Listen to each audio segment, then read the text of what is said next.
Mas a gente já começa agora também a pensar o seguinte, é hoje o dia que a gente tem para viver. Nesse dia a gente também cuida da gente da melhor forma possível, cuida da nossa saúde, tá certo?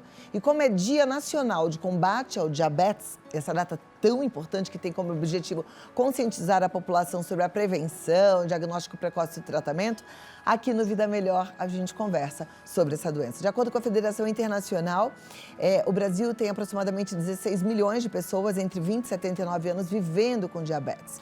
O número coloca o país na 6ª posição do ranking mundial de nações com mais casos da doença e representa um aumento alarmante, gente, de 403%. É muita gente em comparação ao ano de 2000, por exemplo, né?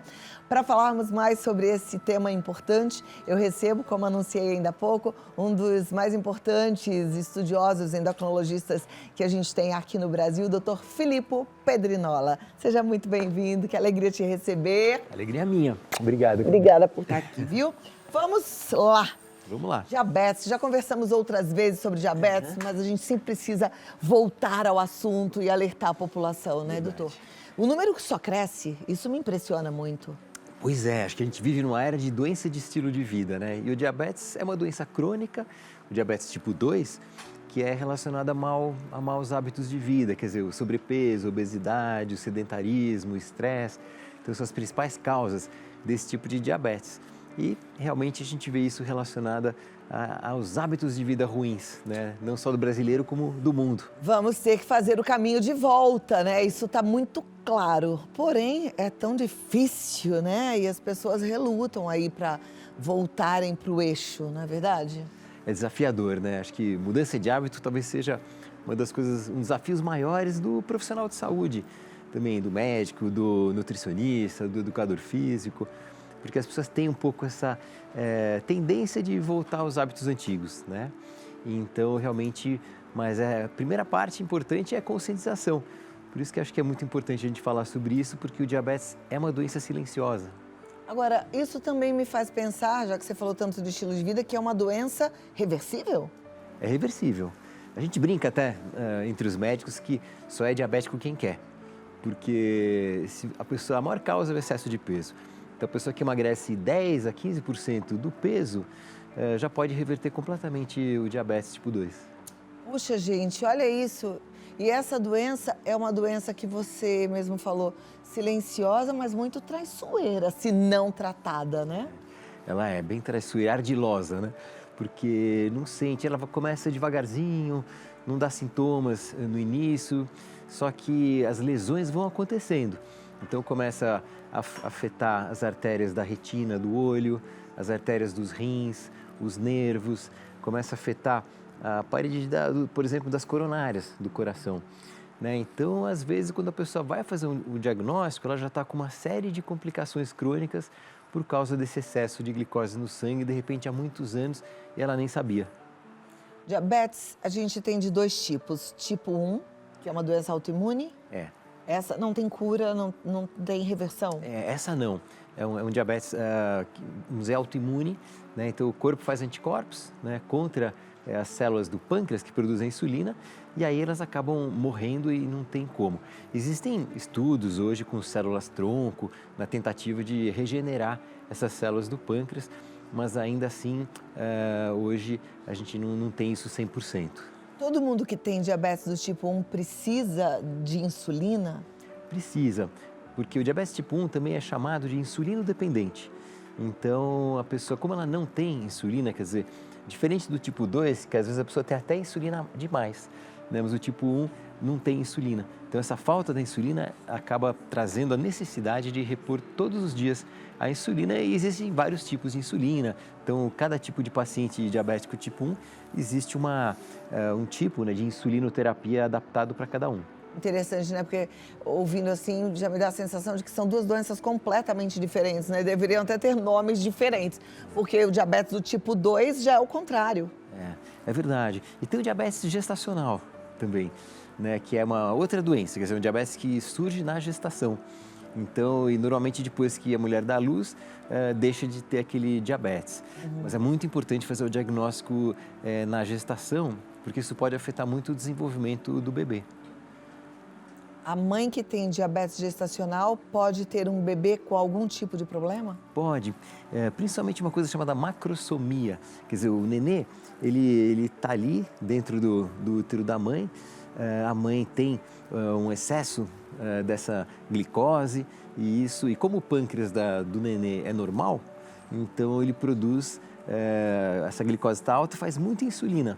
E a insulina é um hormônio muito anabolizante, então faz com que esse nenê fique muito grande.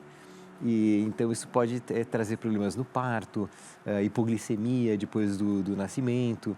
Então são problemas que surgem e claro que também aumenta o risco de pressão alta na mulher, todas complicações, vamos dizer, cardiovasculares na mãe também, que pode afetar a criança também. Por isso que tem que fazer sempre o pré-natal direitinho, o acompanhamento, né? É um momento delicado e que exige todo um cuidado.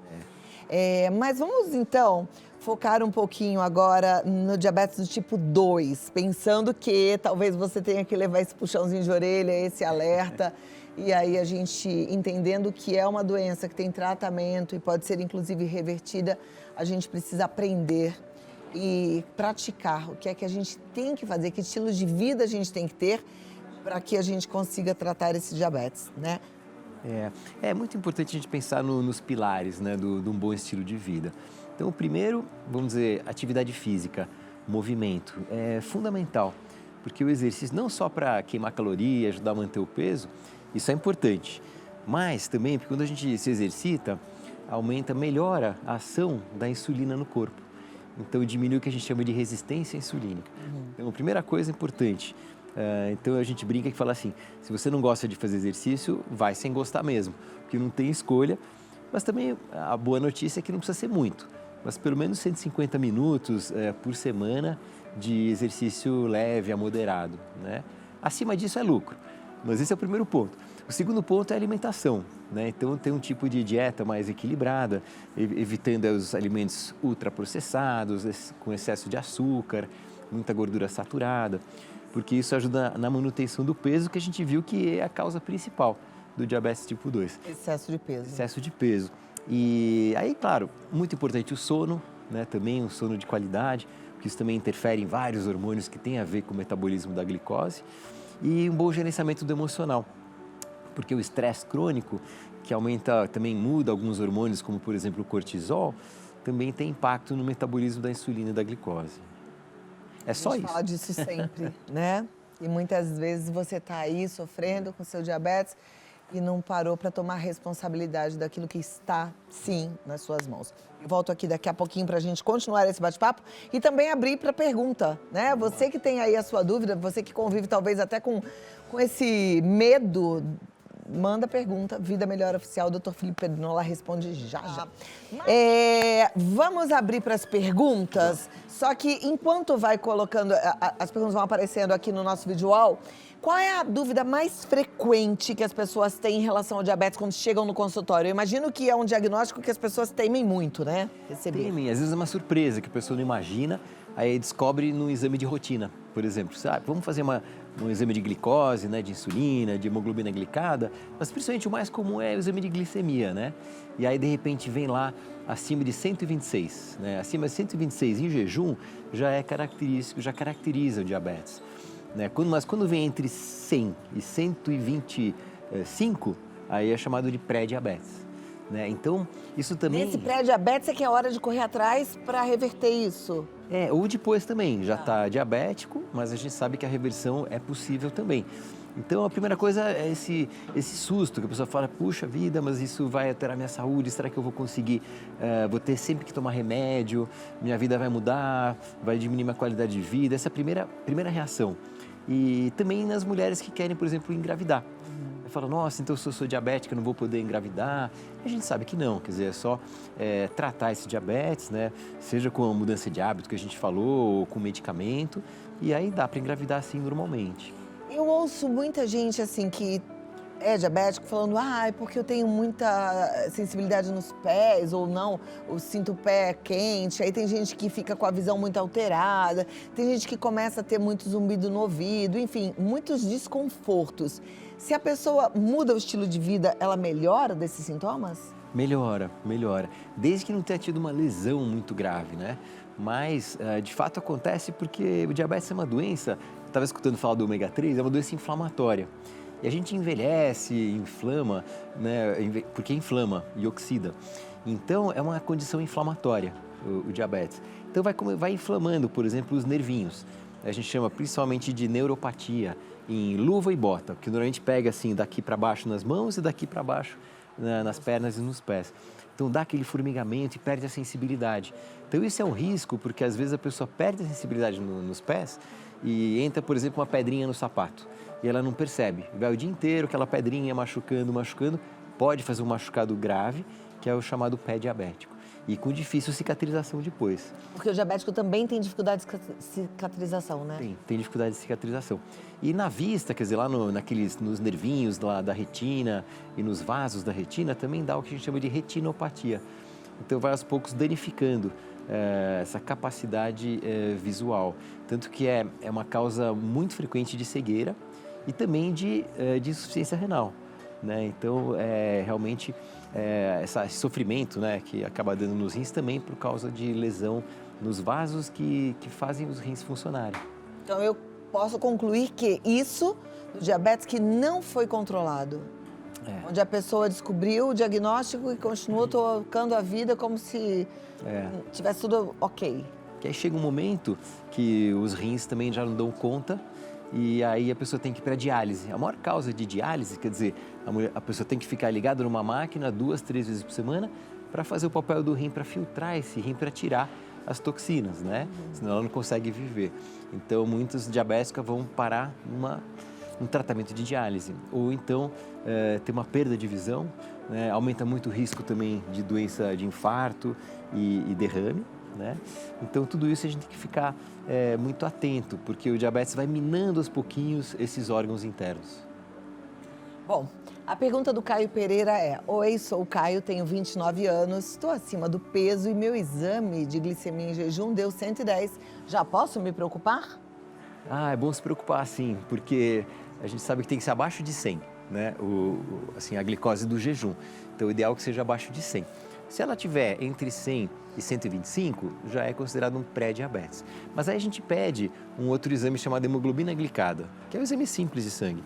E a gente vai ver também com esse exame. Se for acima de 5,7, é um pré-diabetes. E se der acima de 6,5, já é diabetes. Então, tem exames que a gente faz complementares, porque de repente a pessoa ficou muito tempo em jejum. Tem um fenômeno que acontece, que a pessoa ficou muitas horas em jejum, colhe a glicose de manhã, ela pode estar por volta de 100, 100 e pouco. E não ser um pré-diabetes. Então, às vezes, o fato de ficar muito tempo em jejum tem um rebote dessa glicemia. Então, a gente tem que ficar atento para não fazer também diagnóstico errado. Agora, também, Caio, 29 anos acima do peso, você mesmo já está dando aí a sua resposta, né? Precisa voltar aí para o peso ideal, né, doutor? É difícil, mas não é impossível. Não, a gente vê cada vez mais crianças, adolescentes, adultos jovens tendo doenças que antigamente eram chamadas de doenças de adultos. Né? Vamos lá, a próxima pergunta é da Elisete Salvato. A Elisete diz: boa tarde, tudo bem? Graças a Deus, Elisete. Tenho 62 anos, possuo 99 de glicemia, glicose 58. Posso estar ou ficar diabética, pois minha mãe era? Talvez a Elisete esteja se confundindo um pouquinho, porque glicemia e glicose é a mesma coisa. Então, provavelmente ela tem uma glicemia, uma glicose de 99, o 58 não sei o que seria. Mas, assim, claro, é importante aí, pode ficar diabética? Pode, né? A gente sabe que o diabetes tem um componente familiar e genético. Então, se a mãe já tinha, mais um motivo para ela fazer exercício, se cuidar, comer bem e manter um peso adequado.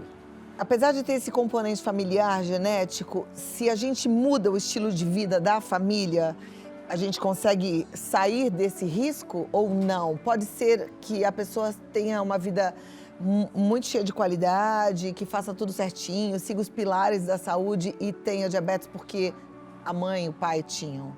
A gente sabe hoje, Cláudia, que genética não é destino. Então, a gente consegue modular os nossos genes, né? Então, o fato de ter na família diabético não quer dizer que a pessoa vai ter também. Então, se ela tiver os bons hábitos de vida, pode ser que ela tenha lá um potencial maior de se tornar diabética, mas ela pode evitar isso sim. Diabetes está ligado de verdade, hábito de vida. Não tem outro motivo, se for a diabetes tipo 2. Tipo 2, sim. É hábito de vida. Hábito de vida. Bom, pergunta, Virlane Boff. Doutor, mesmo fazendo atividades físicas e educação alimentar adequada, qual outra forma para ajudar a eliminar a diabetes tipo 2? Claro, que bom que, então, a atividade física, a alimentação, ela já está fazendo. E quando está com diabetes, então, às vezes, precisa de medicação, né? Então, é claro, tem vários tipos de medicação para diabetes. Se tem uma área que cresceu na medicina em termos de arsenal de remédios, foi na área de diabetes. Então, tem muitos remédios novos ou antigos também, bons ainda, ou a insulina também, em casos que precisa. Então, quando você tentou de tudo, hábitos alimentares, faz exercício, dorme bem, está com o peso ideal e continua tendo o diabetes, aí é muito provável que tenha que ir para tratamento medicamentoso. Perfeito. A gente ontem até falou sobre as canetinhas emagrecedoras, né? Pensando nessas canetinhas para emagrecimento, mas aí eu lembrei que essas canetinhas surgiram para o tratamento de diabetes. Elas continuam sendo a opção mais moderna para o tratamento de diabetes?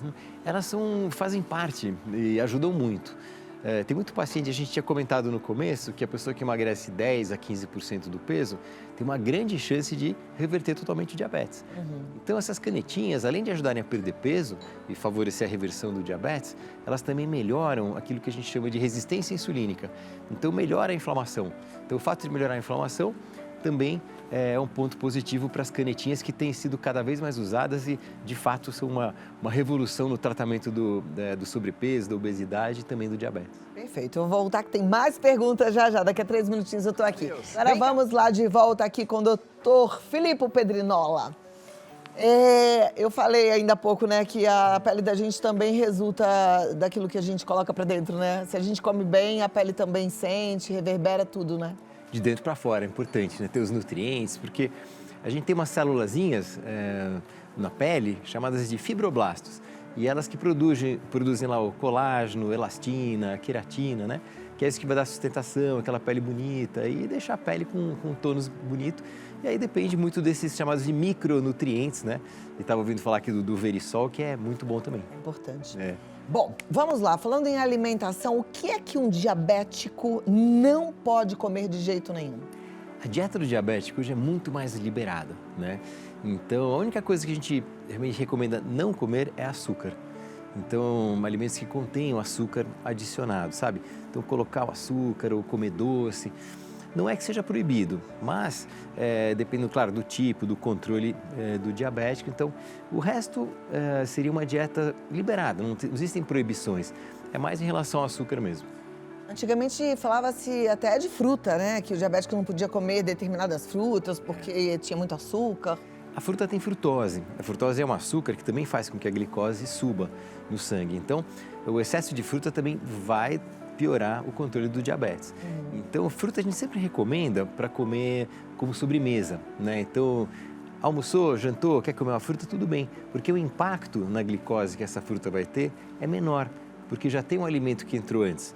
Então, isso acaba, vamos dizer, achatando um pouquinho aquela curva de subida da glicose. Então, a ordem em que a gente come os alimentos faz diferença. Muita. Se eu não quero ter esse pico de glicose, eu tenho que comer primeiro o quê, doutor? Primeiro, assim, o ideal, se a gente pega o europeu, em geral, sempre assim, uma saladinha antes, né? Tá. Então, as verduras, legumes, seria o ideal você comer antes, porque tem fibra, né? E a fibra, ela retarda a absorção da glicose. Aí, na sequência, pode ser a proteína e a gordura. Então, por exemplo, lá, uma carne ou um abacate, o azeite de oliva, que já foi usado ali para temperar salada, por exemplo, e deixar o carboidrato para o final. Então, o arroz, a batata ou a sobremesa sempre para o fim. Então, isso vale até para o café da manhã, né? Vale para o café da manhã. Você falou de europeu que tem o hábito da saladinha. Você sabe que tem muitos europeus que comem a salada no café da manhã, né?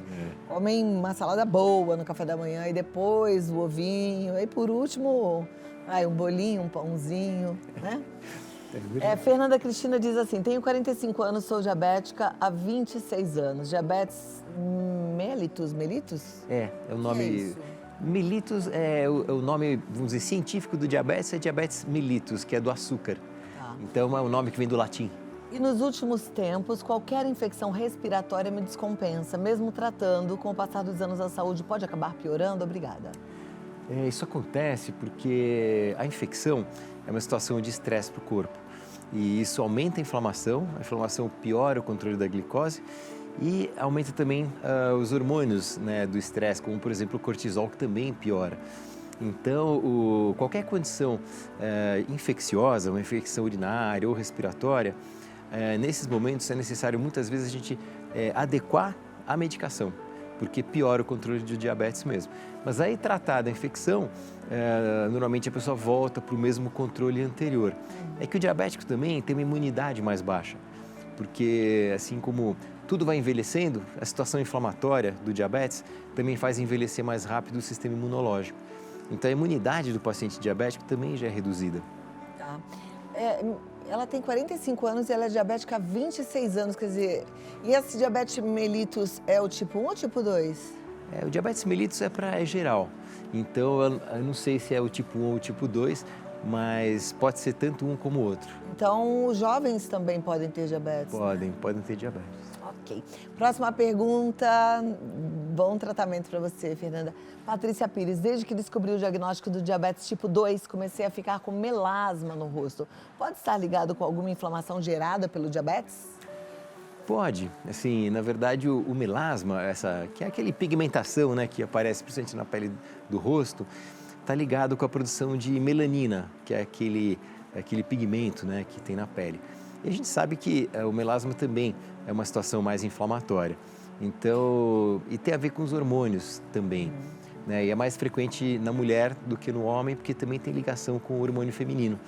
Então, é uma certa injustiça com as mulheres, mas também essa pigmentação pode estar mais alterada por causa da inflamação causada pelo diabetes. Em tempo, mais uma dessas injustiças com as mulheres, porque ser mulher não é muito fácil, não.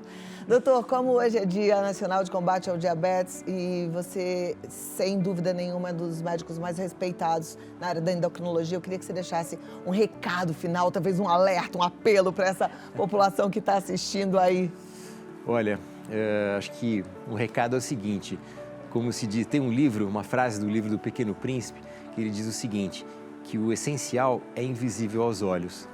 O diabetes, como a gente falou, é uma doença silenciosa. Então, faça o seu controle, vá no seu médico, no seu clínico, no seu endocrinologista, uma vez por ano, faça seus exames de rotina para você não ser pego desprevenidamente com uma doença metabólica que pode ser tratada e pode ser revertida. Maravilha. Doutor Filippo Pedrinola, nosso convidado hoje aqui, está no DR Filippo, com 2 P's, tá? Filippo Pedrinola. Segue lá no Instagram, já deixa um agradecimento. Eu sou realmente muito grata a todos os médicos que param seu consultório, que sempre é muito cheio, com uma agenda bem apertada, para vir aqui contribuir com a gente. Muitíssimo obrigada. E você pode marcar a sua consulta lá com o Dr. Filippo Pedrinola no 11 30 78 0124. 30 78 0124. Dá para atender até por telemedicina, não é? Todo dia a gente faz, né? Então, você de qualquer lugar do planeta. A gente está falando aí para o mundo todo, através também da nossa programação distribuída pelo YouTube e até pelo nosso Instagram ao vivo. Então, você pode marcar sua consulta, 11 30 78 0124. Muitíssimo obrigada, um lindo dia, uma ótima tarde. Opa, caiu o microfone. Caiu, acontece. E até a próxima, viu? Obrigada, doutor, obrigado. igualmente.